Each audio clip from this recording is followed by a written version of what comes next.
Me to be back here in Troy, Alabama, the hometown of the great, late John Lewis, the boy from Troy. I want to thank President Biden for traveling to the great state of Alabama to visit the Lockheed Martin facility, which is playing such a critical role in helping the Ukraine people fight to defend their democracy. Over the past few months, we have been closely watching the troubling situation in the Ukraine. We know that the cost of Putin's bloody war, and I commend the Biden-Harris administration for uniting our allies and sending a clear message to Putin that America will continue to stand for democratic values by taking strong steps to hold Russia accountable.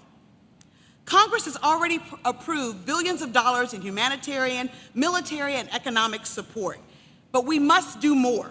And that is why I'm here today to support the Biden-Harris administration and President Biden's ask of us a new bill, more legislation to support and provide aid to the Ukraine.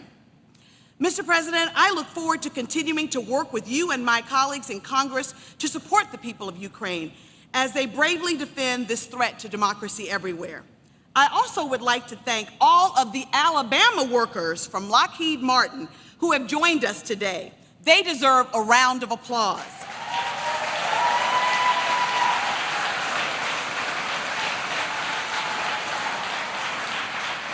To have a chance to see the Javelins, these shoulder-armed missiles that are taking out tanks in the Ukraine, was a joy. But to know that we have such manufacturing right here in the state of Alabama is truly a joy. I know that the people here in Troy, and especially here at the Lockheed Martin facility, are getting into good trouble. And I know that John Lewis is smiling to know that this president is in his hometown of Troy, Alabama.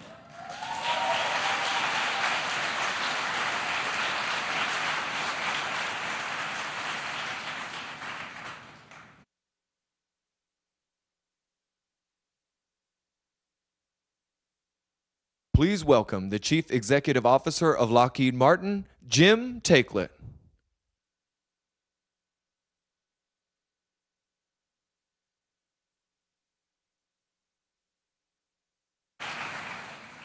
Good afternoon, everybody. On behalf of our 114,000 Lockheed Martin team members all around the world, I'm pleased to welcome you to our Pike County operations. It is an honor to host the President of the United States at our facility.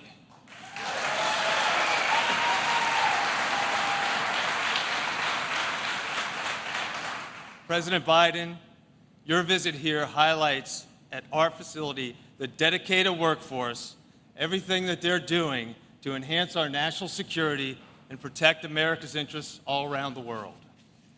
We're also delighted to have many distinguished guests on site this afternoon. To the many local, state, and federal officials and community leaders here today, I thank you for joining us. I also appreciate your continued support of Lockheed Martin's operations here in Pike County and throughout the state of Alabama. For nearly 30 years, the team here has produced some of the most advanced technologies in the world.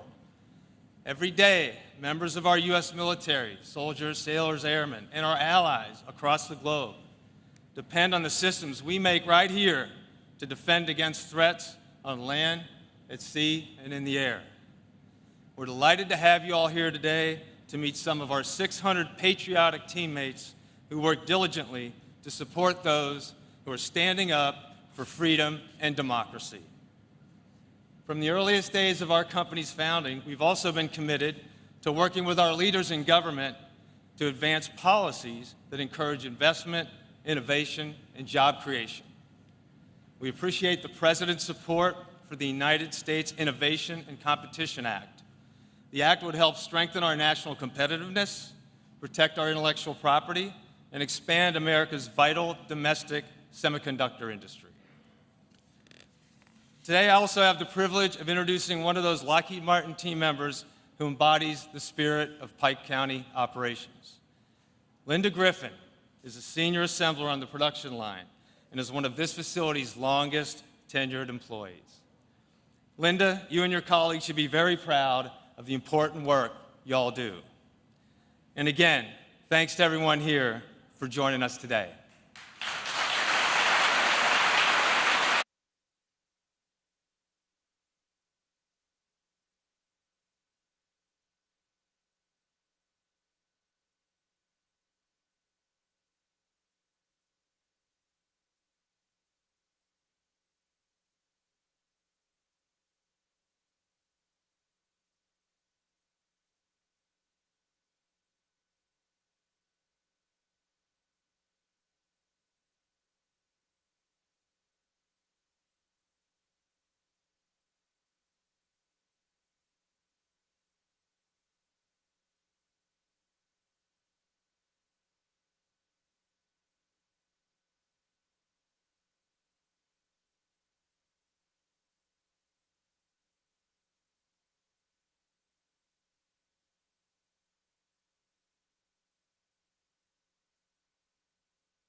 Please welcome the President of the United States, Joseph R. Biden Jr., accompanied by Senior Missile Assembler Linda Griffin.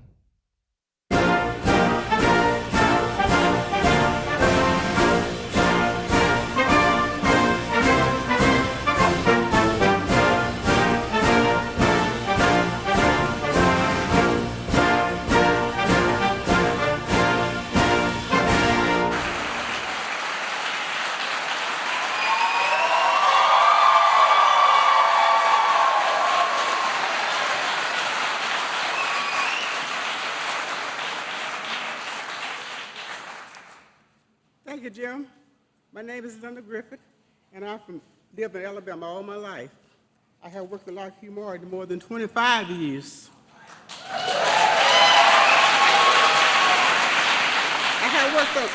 have worked on several programs, including Javelin, where I have touched every single one of the 50,000 Javelin missiles that had been built in Troy. 50,000! 50,000!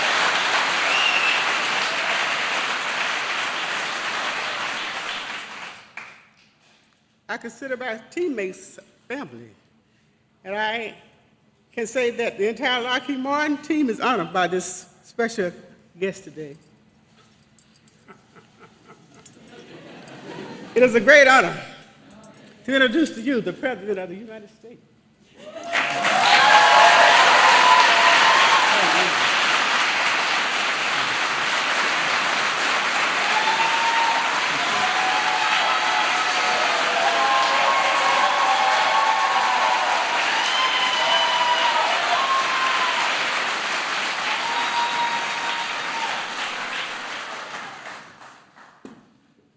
I tell you what, Linda, if I were CEO of this company, I'd be worried. Well, good afternoon, everybody, and thank you, Jim, for the invitation to be here today, and Linda for the warm welcome today. And Congressman Sewell, Woman Sewell, thank you for all you do for the people of the state and the country and for your friendship, our friendship. I wanted to come down to Alabama to make sure that the American people know what work is this. And by the way, you have a seat, please take it. By the way, sometimes the press is always fair with me, but every once in a while I make a mistake, not like once a speech, but at any rate, years ago when I started talking to this, for this job, I said, please take your seats. There weren't any seats, everyone was standing, there were no chairs. So I just want to make sure I check whether you had seats. Look, the American people know what work at this facility you're doing and support Ukraine's fight for freedom. And the bottom line is I came to say thank you, thank you, thank you. That's the reason I'm here. I've been in those battlefields where these missiles are fired, and I spent a lot of time going in and out of Iraq and Afghanistan, maybe a total of 40 times, and I tell you what, and I've been in Ukraine a lot prior to the war and on the border since the war. And it's amazing what you've done. We see on the news every single day the atrocities and the war crimes that are being committed by Russian forces in Ukraine, directed by Vladimir Putin. And it really is gut-wrenching. We see the incredible bravery of the Ukrainian fighters defending their country with everything they have. And by the way, it's not just their warriors. It's not just their military. It's people in the street. People in the street staying behind. A lot have gotten out, 5 million, but a lot are staying, including women as well as men, staying to fight for their country. And we know that the United States is leading our allies and partners around the world to make sure the courageous Ukrainians who are fighting for the future of their nation have the weapons and the capacity and ammunition and equipment to defend themselves against Putin's brutal war. A lot of war crimes being committed.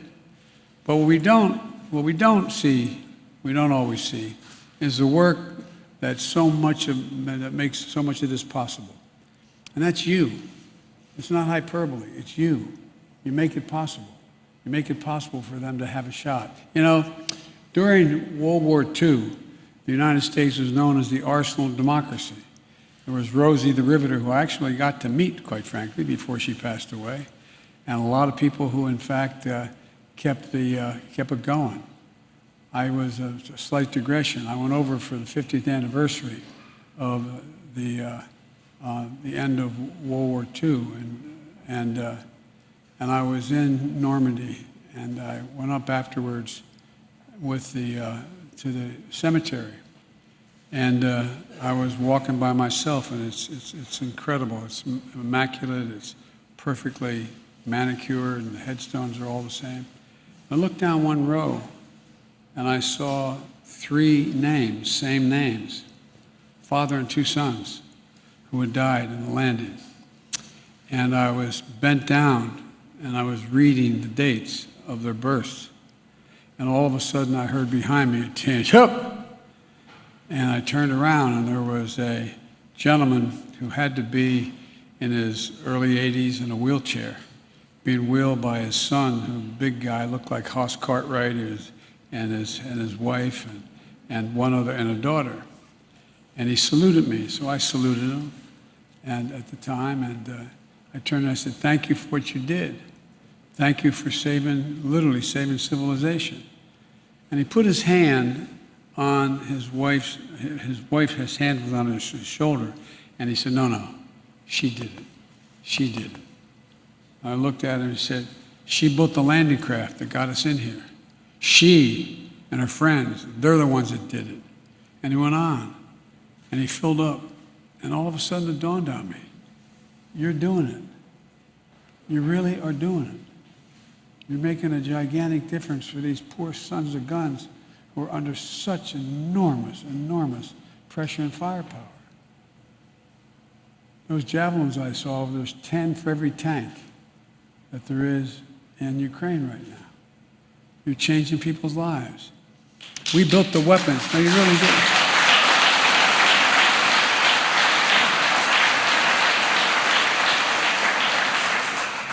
But we built the weapons and the equipment that helped defend freedom and sovereignty in Europe years ago. But that's true again today. You know, some of the best, most effective weapons in our arsenal are those Javelin missiles, like the ones manufactured right here in Pike County. They're highly portable. They're extremely effective against a wide range of armored targets. They can hit targets up to 400 meters away and have a fire and forget capability. That means a person firing can, I know you know it, but for anybody who maybe listen, can change positions or take cover before that javelin even strikes home or strikes the target.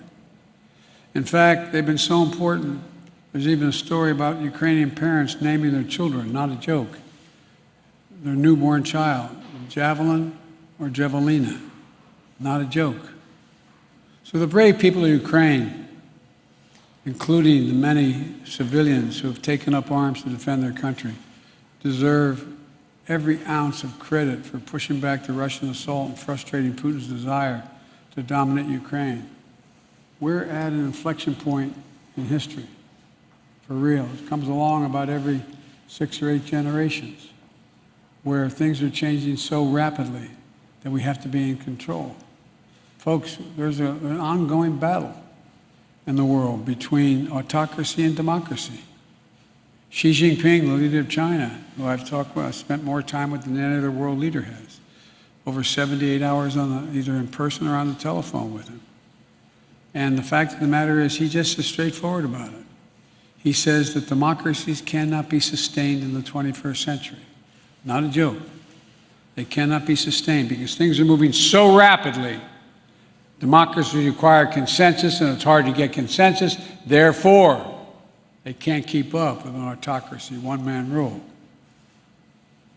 But that's not going to be the case. If that happens, the whole world changes.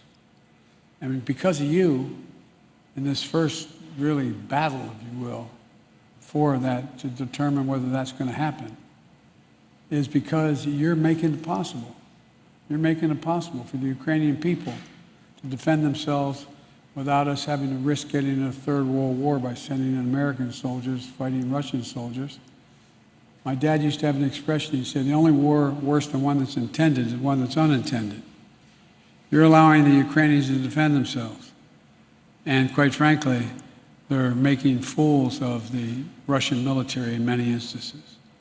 A big part of the reason they've been able to keep up fighting and to make this war a strategic failure for Russia is because the United States, together our allies and partners, have had their back. The United States alone has committed more than 5,500 javelins to Ukraine. You're changing the nation. You really are. Add to that significant supplies from our allies and partners, as well as many thousands of other anti-tank and anti-air weapons, helicopters, armored vehicles, artillery, coastal defense systems. Before Russia attacked, we made sure Russia had javelins and other weapons to strengthen the defenses so Ukraine was ready for whatever happened. In the last 2 months, we continued to move even more resources and equipment at a rapid pace into Ukraine. We've made sure that there are no interruptions in the flow of equipment to Ukraine. Since Russia invaded Ukraine just over 2 months ago, we have sent more than $3 billion in security assistance to Ukraine. Alone, us, not counting our allies. And that money is a direct investment in defending freedom and democracy itself. Because if you don't stand up to dictators, history has shown us they keep coming. They keep coming. Their appetite for power continues to grow. And every worker in this facility and every American taxpayer is directly contributing to the case for freedom. And that's something we can all be incredibly proud of, in my view. Last week, I sent Congress, if you excuse a point of personal privilege, talking like an old senator, but sent a supplemental budget, a fancy way of saying we need more money, to make sure the United States can continue to send weapons directly to the front lines of freedom in Ukraine, and to continue to provide economic and humanitarian assistance to help the Ukrainian people. And I urge the Congress to pass this funding quickly to help Ukraine continue to succeed against Russian aggression, just as they did when they won the Battle of Kyiv. And to make sure the United States and our allies can replenish our own stocks of weapons to replace what we've sent to Ukraine. As I said from the beginning, this fight is not going to be cheap. But caving to aggression would even be more costly. We either back the Ukrainian people as they defend their country, or we stand by as Russia continues its atrocities and aggression. I know what the answer is, and I think you all do too. I'll bet I know what the answer to this plan is. There's something else here to be understood. Being the arsenal of democracy also means good-paying jobs for American workers. In Alabama and the states all across America where defense equipment is manufactured and assembled, 265 people here at this plant are directly employed working on the Javelin program. All told, Lockheed Martin has brought nearly 3,000 jobs to Alabama. The armed forces of the United States of America is going to continue to be the best armed, most capable fighting force in the history of the world. In order to do that, we have to make sure our vital defense supplies are getting the inputs and supplies they need to produce and protect and provide the full capacity. I learned on the tour today that each of the javelins you produce includes more than 200 semiconductors.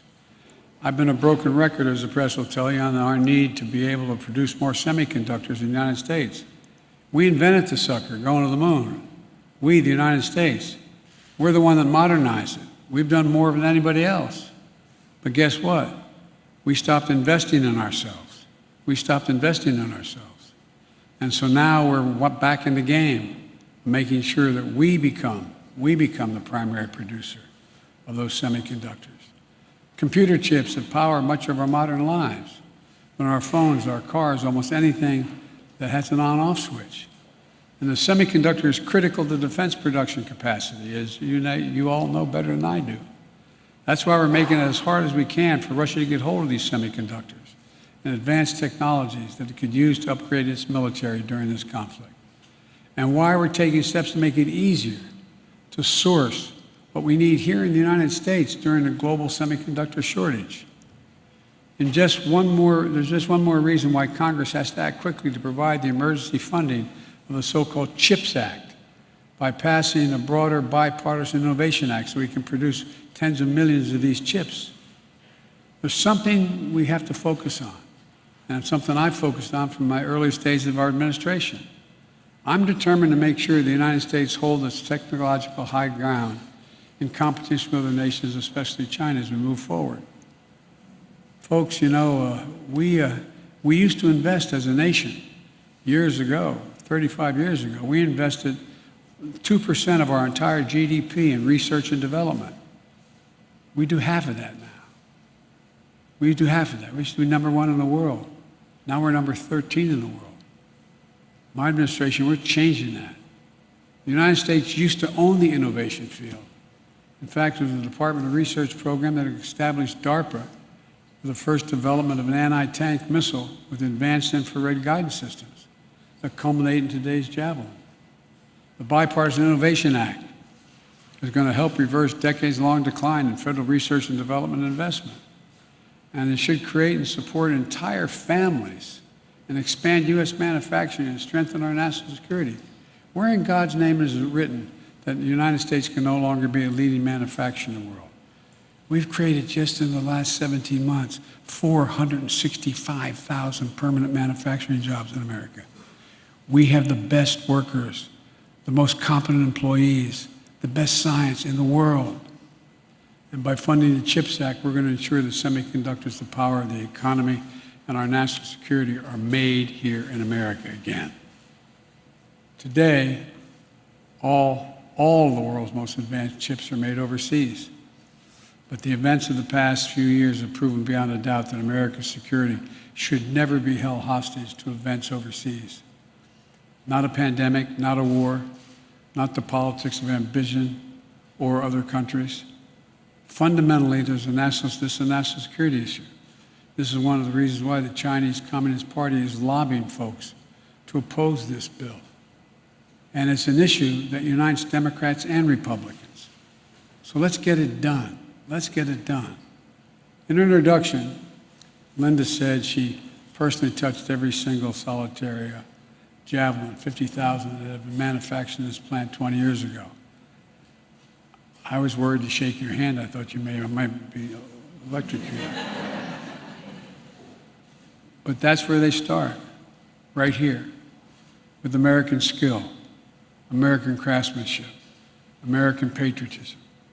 And just a few days ago, the Wall Street Journal quoted a young Hungarian fighter saying, and I quote, "Without the javelins, it would have been very hard to stop the enemy pushing ahead," end of quote. So these weapons touched by the hands, your hands, are in the hands of Ukrainian heroes, making a significant difference. That's something each and every day you could and should be proud of. And I'm once more urging Congress to quickly pass this supplemental funding bill, over $300 billion, to help the Ukrainians so they can keep all of you very, very busy for a while here. So again, let me end where I began. I came for a basic reason, from the bottom of my heart, to say thank you. Thank you, thank you, thank you what you do. Thank you what you continue to do. Unless you go out in the field and see it, you don't realize what a difference you're making. May God bless you all, and may God protect our troops. Thank you so much.